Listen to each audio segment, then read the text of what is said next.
Democrats will once again attempt to revolve the debt ceiling with a procedural vote that will happen today. But Republicans are set to block it yet again as Congress inches closer to the October 18th deadline. If the debt ceiling is not raised or suspended by that day, the federal government will not be able to pay its bills. The president, meanwhile, is set to meet with business leaders and CEOs of various companies at the White House today. They will talk about the urgency of increasing the nation's debt limit and how delaying the process could impact American families and the economy. So Ed O'Keefe is joining us from the White House with more on today's vote. Ed, how do Democrats pass this bill? How do they get this done without Republican votes? Is reconciliation an option?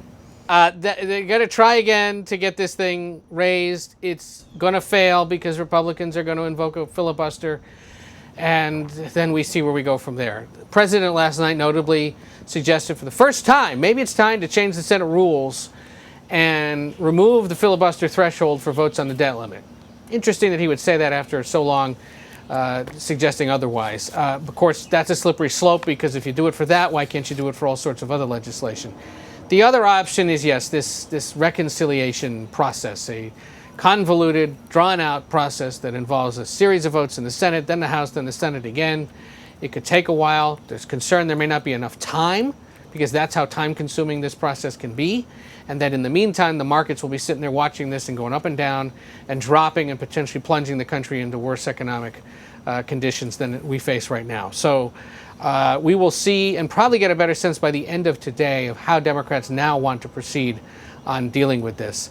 Filibuster isn't necessary. Changing the filibuster rules aren't necessarily an option because at least 2 Democrats and probably a handful more in the Senate, they just don't talk about it as publicly. Don't like the idea of doing this, partly because they know one day the shoe could be on the other foot and Republicans would be able to do things without that majority threshold that's needed.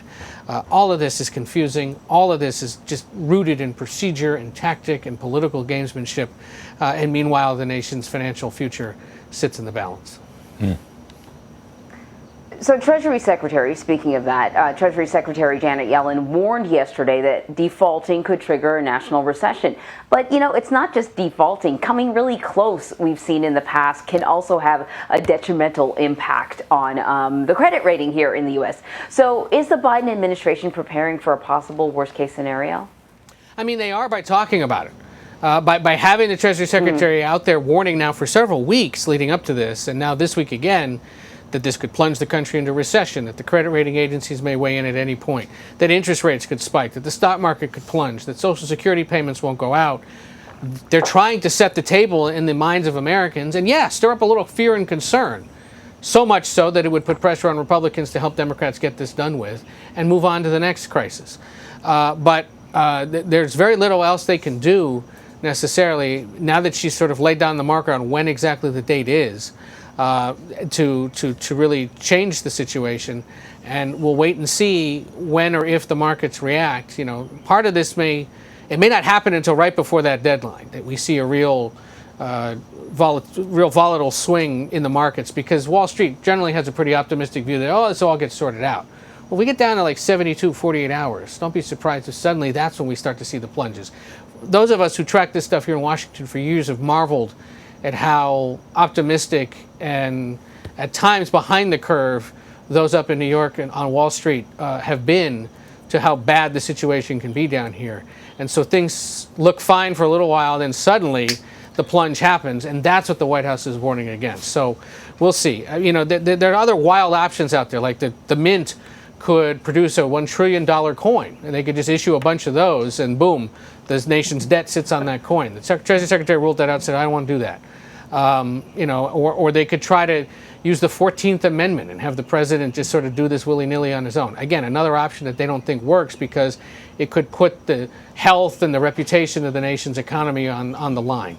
But I think, again, by the end of the day, we may get a better sense of how Democrats want to proceed and what steps they'll take to get it done. Meanwhile, President Biden is still pushing his Build Back Better bill. At a rally in Michigan yesterday, the president said Republicans who oppose the plan are putting the country's future at stake. Listen to this. These bills are about competitiveness versus complacency. They're about opportunity versus decay. To oppose these investments is to be complicit in America's decline. To support these bills is to pursue a broader vision of our nation, and oppose them is to accept a very cramped view of our future. So the president is also telling fellow Democrats, Ed, that the plan will have to be slashed in half. So what key programs could they cut out, and what are some members of his own party saying about those cuts? That's where they're debating right now. But the glimmer of hope for Democrats is that Joe Manchin, key moderate, been holding out on this, who had said, I don't want to spend more than $1.5 trillion. Yesterday suggested, okay, you want to get up to, 1.9 to 2.3 trillion? Count me in for those conversations. That was a signal that now we're probably looking at a plan that would cost at least $1 trillion less than what was initially proposed. And so the question becomes, do we cut everything out of this thing from 10 years of spending down to 5 years of spending? Or do we start plucking certain priorities that are in it out entirely and have fights over them in the future? Most Democrats would say, look, we can't afford to not address climate change, expanding pre-kindergarten classes across the country, the affordable housing crisis in this country, and expanding Medicare after years of saying it should be done. We got to do it all. So maybe we do it on a shorter time scale, and do it over 5 years instead of 10. But the president yesterday said an interesting thing in Michigan where he said, no, we've got to be thinking in terms of 10 years worth of planning and spending. He wants to see this go a full decade's worth. That's partly because he knows that within 5 years, the whole thing could get ripped up and thrown out. But if you're setting and mandating 10 years worth of spending, it's got a longer shelf life. It can be built upon later.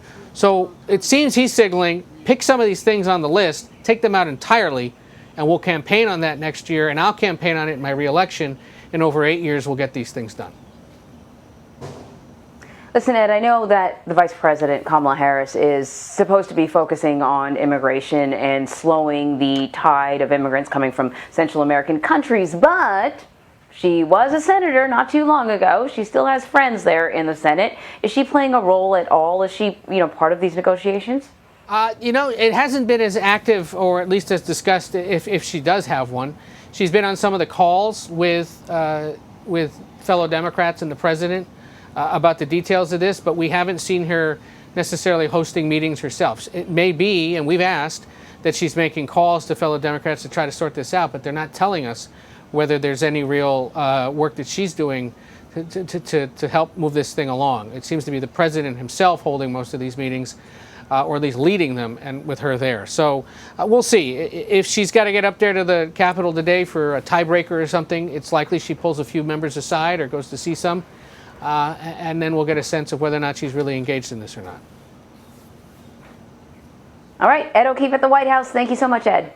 Take care.